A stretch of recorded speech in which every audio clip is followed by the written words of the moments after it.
Voilà le partenariat avec Dissamba signé. Il y a 40 chambres données pour faire la détection dans tout le Cameroun. Aux athlètes, 40 chambres qui vont aller à l'école, et il y a un gymnase, et il y a une salle de musculation qui est donnée, c'est signé. Le président de la Fédération camerounaise de lutte en pleine explication de son projet au cours de l'Assemblée générale élective à Yaoundé. Et je vais doter les fédérations à former tous les cadres techniques. On ne peut pas développer une structure si les cadres ne sont pas formés. Vous avez un club, si vous ne savez pas comment fonctionne un club, le club il va tomber. Un ancien pratiquant de la discipline sportive qui devient président de la fédération et veut donner un nouveau visage à l'instance nationale dont il a désormais la charge. Mon chantier est énorme, donc il faut d'abord restructurer la fédération. Qui parle de restructurer la fédération dit doter la fédération d'un siège digne de ce nom, doter la fédération des tapis de lutte.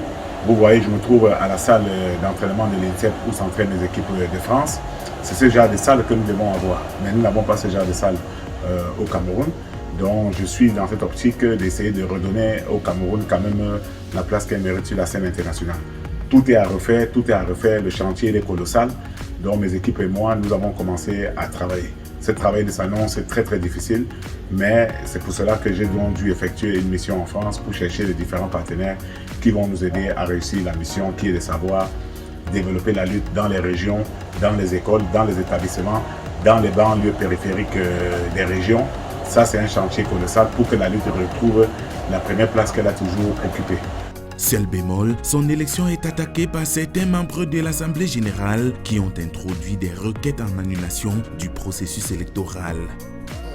Le reproche que nous faisons pour ces élections au niveau de la FECALUT, c'est que beaucoup d'irrégularités ont été observées. Au niveau des corps de métier, normalement les élections se passent en région.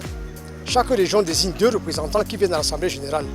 Et à cette occasion, ils se réunissent et ils désignent deux autres représentants qui viennent à l'Assemblée générale élective. Cela n'a pas été le cas. Maintenant, le corps électoral, nous sommes arrivés en salle, il devait y avoir ce jour 47 participants. On compte et puis on se rend compte que nous sommes à 49. Qu'est-ce qui ne va pas? On regarde dans la salle et on se rend compte qu'il y a une association dénommée l'Association sportive des lutteurs qui a désigné 2 représentants, alors qu'il y avait déjà 2 représentants des lutteurs dans la salle. La région du littoral est arrivée à Yaoundé.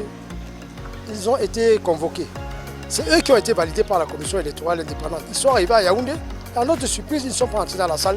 Toutes les élections sont restées dehors. Je suis allé aux élections. Il y a un dossier qui a été déposé à la commission électorale indépendante qui a été validé.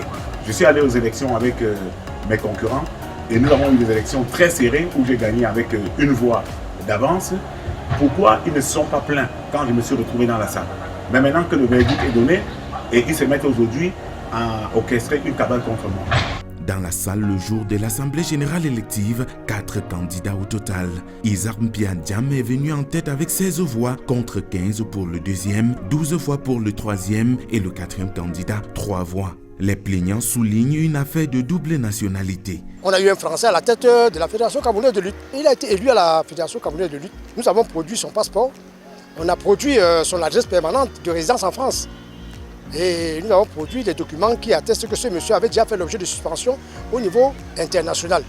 Voilà pourquoi on se demande à quoi on joue, à quoi nous jouons ici. Je crois que c'est un faux débat. Ceux qui disaient que je ne suis pas camerounais, qu'est-ce qu'ils ont fait pour ces pays-là? Le Cameroun n'a jamais interdit à ses enfants vivant à l'étranger d'acquérir une nationalité dans le pays où ils résident. Et les deux, on peut changer de nationalité sportive et garder sa nationalité de son pays d'origine. Donc moi je crois que les gens devront aller regarder un peu les documents avant d'orchestrer cette cabale. Toutefois, le nouvel exécutif de la FECALUT s'est déjà mis au travail pour redorer le blason de la discipline sportive au Cameroun. La décision de la commission de recours sur l'affaire reste attendue.